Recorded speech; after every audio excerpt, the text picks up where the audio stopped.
This is Spare Time Repair, and this is a Fisher AD924. Although Fisher apparently released products in the UK, I'd never heard of them before moving to the US, and I don't have a good sense of how well regarded their products were. First impressions of this CD player from 1986 suggest that they were on the lower end of the quality scale, despite the studio standard branding. Perhaps this was just a budget model, but the chrome detailing feels a bit gimmicky, even for the time. This was another eBay purchase with the description saying only that it powered on, but wouldn't read discs. Upon inspection, that doesn't surprise me in the least. The tray sounds awful and barely works, and even in the closed position it feels loose. The display seems okay, but couldn't be more basic and allows for just one uncooperative word. Most of the exterior is plastic, and even the steel lid is badly corroded, but for some reason I find it quite charming. Maybe I just feel sorry for it because it's hard to believe it was ever loved. I won't be too distressed if it can't be saved, but I would like to turn that no into a yes. Well, the disc clamp is unclamped. That would explain why the tray was struggling to open and close, but is that the only reason it's not reading discs? I've not had a player with a side-mounted clamp before. I presume when the clamp is in place, that locks the tray in, so it doesn't wobble like this. I was going to say the eject button feels really spongy and terrible, but I've just noticed that it actually pushes this arm out here. So it's not even electronic, it's purely mechanical. So you've got two notches. This one looks slightly longer to account for the angle, and that's what drops the disc down. Then it looks like this peg runs in this channel. That's what controls its movement, because there's no spring. I was trying to figure out what's happening here. This is some sort of switch or sensor. It's got this mirror to show you the underside of the switch. I think to get the clamp in, I'm going to have to take the front panel off so I can move this linkage arm out of the way and have better access to these screws. I'm not having a go at cheap equipment. I mean, if this enabled people to get into CDs who wouldn't have otherwise been able to afford it, then great. Will this slide off? Well, looks like it wants to bring the tray with it. So I think the tray would need to be ejected. In fact, while it's on, let's see if we've got anything coming out of the laser. Yep, there is hope for the Fisher. I don't think the tray front does come off, so I'm going to just ease the front off like this and see if we can remove this linkage arm. Well, because of this plastic framework, removing the front panel doesn't actually let me maneuver this arm too much. It's snapped on there pretty firmly. Well, I suppose it's not really in the way. I can certainly remove this screw. There we go. That feels in there pretty securely. I don't know how that would ever have come out. Let's manually slide that back. Well, it hasn't dropped down. And now the tray is flapping around. So that gear presumably needs to be in the right position before this goes down. And this isn't it. I really do need to remove this arm so I can take the button off from the front. Yes, there we go. If I just hook the arm to the side slightly, it'll be helpful to remove this tray and have a proper look under here. Yeah, that gear is just in the wrong position. Can't actually tell what's stopping the tray sliding out. There's no hooks under here. Well, I managed to remove the linkage arm by putting a flathead screwdriver in the slot and just twisting it, but it doesn't help me a great deal. I never thought I'd get stumped by trying to remove the tray. Actually, if I remove this metal panel, maybe I can see a bit more underneath and what it might be catching on. Aha, yes I can. Just down here there's a little nylon post that's just catching on it. If I bend it out of the way, finally, yeah, it's just catching on that. So obviously we've got teeth on this side of the tray, which engage with this gear. This lifts out of the way so that this can turn. Oh, it goes this way. And that hooks in there again. And that leaves this leaf switch in the neutral position. So this must be when the tray is fully ejected. So now we can look at the other side of this front panel. Yeah, that eject button is purely mechanical, and that presses against this bit here, which just lifts this arm up and allows the tray to close again. Right, and then that puts the leaf switch into the loaded position. Meanwhile, this laser sled is slap in the middle for some reason. But then we've got another leaf switch on this side, So when the laser sled moves to its home position, it's going to push that leaf down like that via this post. And when it's at its full extended position on the outside of the disc, this post is going to activate that switch and presumably send it back home again. But this lever moves the sled as well. So let's move this round to here. Presumably that's the tray open. Yeah, and it looks like this is the home position for the disc clamp where this notch is, because that's where this peg is going to go. So I guess that very shallow spiral is what's forcing the clamp upwards. And I'm sorry to get distracted, but I just have to have a look at the underside of this as well. Ah, it's just an LED. I think it's just to fool the listener into thinking that the light from this is the light from the laser, which is actually infrared, so you can't see it. Because there's a transparent panel at the front of the tray. Presumably this is a red LED, and you're going to see that through here and think, wow, there's my laser. So now this gear is in what I think is the right position. I can reinsert the tray. And then we can drop the disc clamp into the groove. Okay, that feels more solid. I couldn't see what I was doing before with that linkage arm in the way. And I'd usually have a camera at the front showing you what's going on with the display, but you can see it from this angle. So I'm going to plug it in again. And I have another CD of appropriate vintage. The clamp didn't clamp down fully.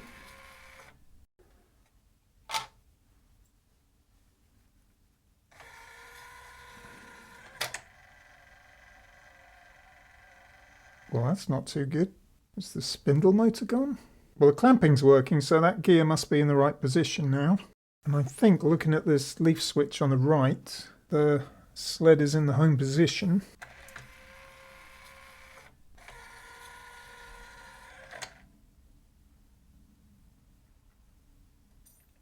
Oh!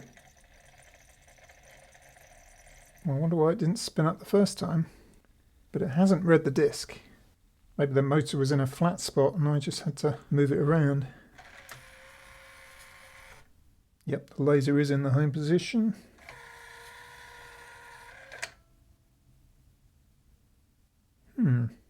I'll press play, but I don't think it'll do anything.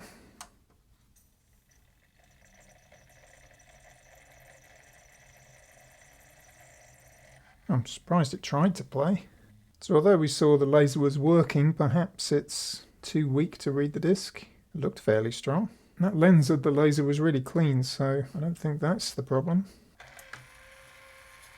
mean, it wouldn't be because I haven't fitted that metal panel, would it? I'll just put one screw in. I can't see what difference that would make.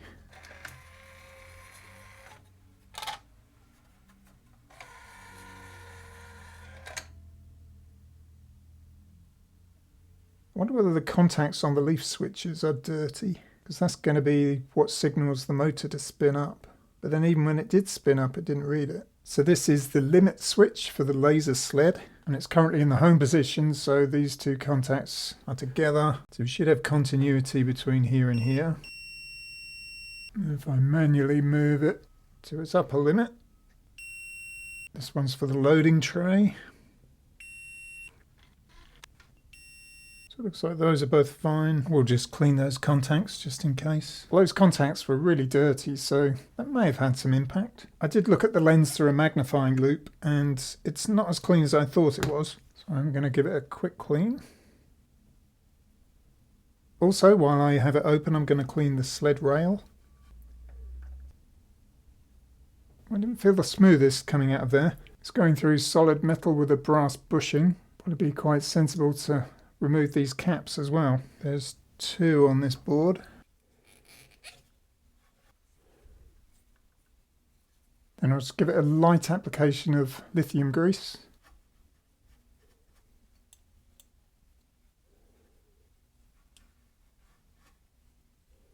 Going to remove these capacitors marking the negative terminal.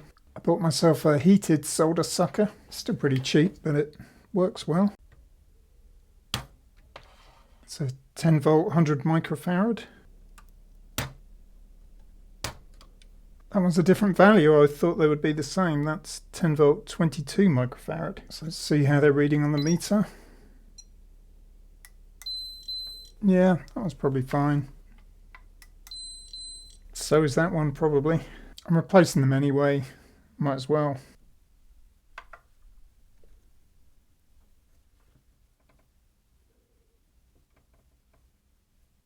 I'll just put on an anti-static wrist strap while I'm doing this, as lasers are particularly susceptible to static. The spindle motor feels smooth, but I'm still going to put some oil into the base. So will that combination of things make any difference?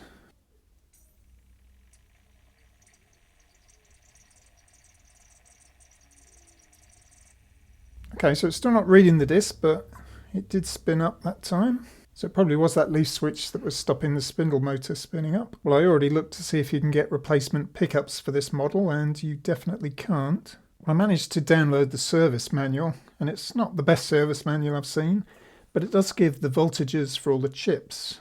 And so I was looking at this one, which is IC104, and I wrote down all the voltages of every pin from 1 to 30, and a number of them are off by quite a long way. So pin 1 should be 7.8 volts, and it's actually 3.8, and these ones should be 1.5 and 1.4, and they're 0.8. So that makes me wonder whether something on the board has failed and is keeping those voltages low. It's actually a weird schematic. There's no voltages on here at all. It doesn't give you the voltages of the different rails. Even on the transformer, it doesn't actually say what should be coming out of it. It just gives you voltages of the ICs and the transistors. There aren't many adjustments I can actually do from the service manual if the unit isn't playing, but I can check the free run frequency adjustment, and then it says connect between test pin VCO of connector CN8, which is here, and ground.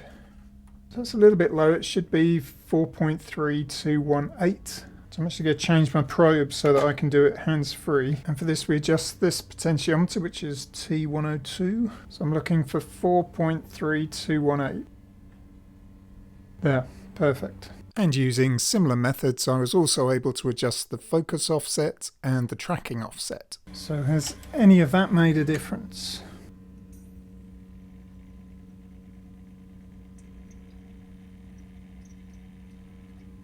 No. Well, the voltage on that pin is still low, so should be 7.8. I mean, the problem must be related to that. I've just been checking the transistor voltages in accordance with this little table, and they were mostly fine apart from Q123, which was a long way off on 2 of the measurements. So I suspect that that one is faulty. So I'm going to remove it from the board and put it in the parts tester. Well, that's annoying. Seems to be fine. Well, I've checked all the transistors in this area, and they're all testing fine. I'm not sure why I started with the transistors. I should have started with the capacitors, really, and I will get to that. But first I want to check these fusible resistors. There's 4 of them. They're all rated at 10 ohms. Yep.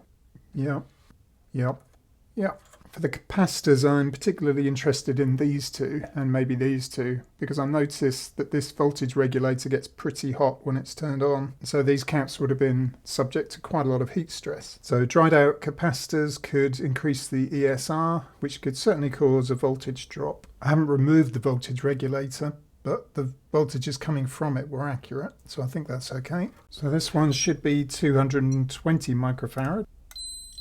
Unfortunately, that one looks good. This is 100.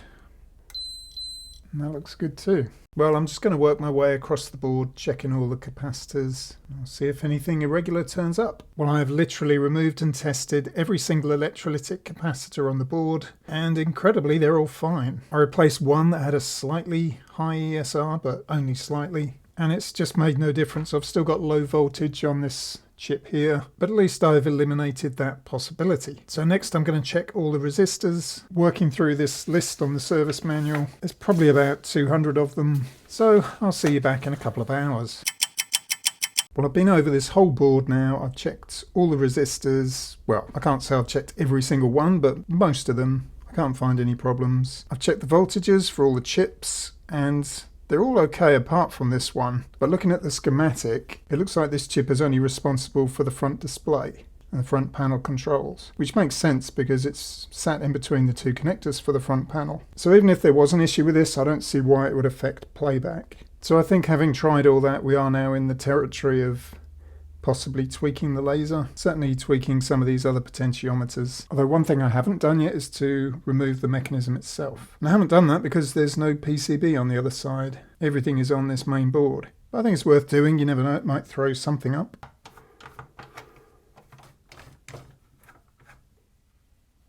So this is the eject, and although I said it was purely mechanical, it does trigger a leaf switch. So although it does move that arm via this linkage, this is what's actually ejecting the tray. Well, we have got a tiny PCB here, and there are a couple of components on there that I didn't spot first time around. We've got a transistor here, we've got another capacitor hidden behind here, so it's certainly worth looking at those. Just remove this transistor from here. Yep, that's still okay. And take out that other capacitor as well. My new solder sucker has given up the ghost already. I think it just needs cleaning out, but it didn't last too long. This one's only 10 microfarad. Yeah, that one's okay. And this is the final transistor. And that's fine too. Well, I haven't actually tested it for a while, so although it's unlikely, something may have come to life.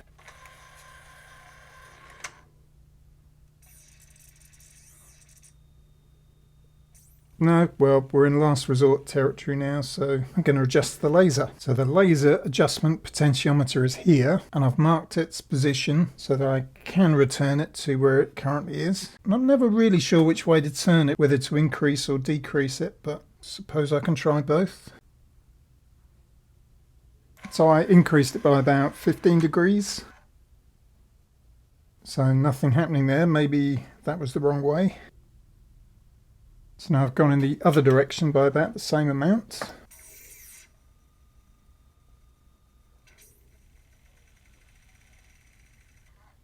Well, that's actually at its limit. I can't go any further.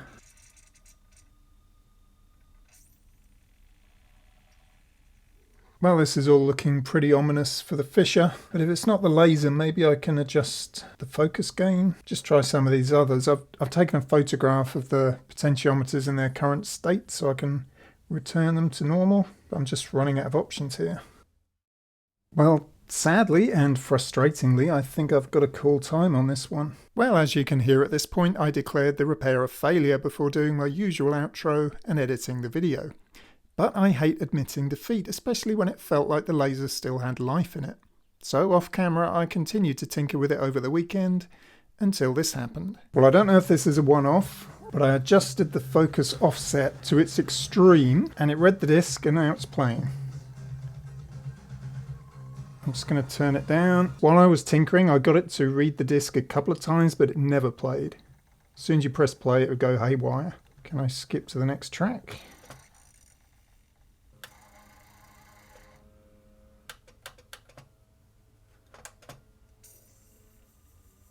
See, it goes backwards initially and then it goes forwards. So something's still clearly very wrong, but the fact that it's playing at all feels like a huge result. But to get it to do that, I had to turn this pot from here all the way around to here, and that's the focus offset. So maybe the laser's on its last legs, maybe this is its last stand, but it's got to be worth something. I'm just wondering why the disc initially spins counterclockwise. Does that indicate a problem with one of the logic chips? It's quite interesting because although there's only a 2-digit display and it obviously doesn't show the time elapsed, if you scan forward through the track, it will show the seconds.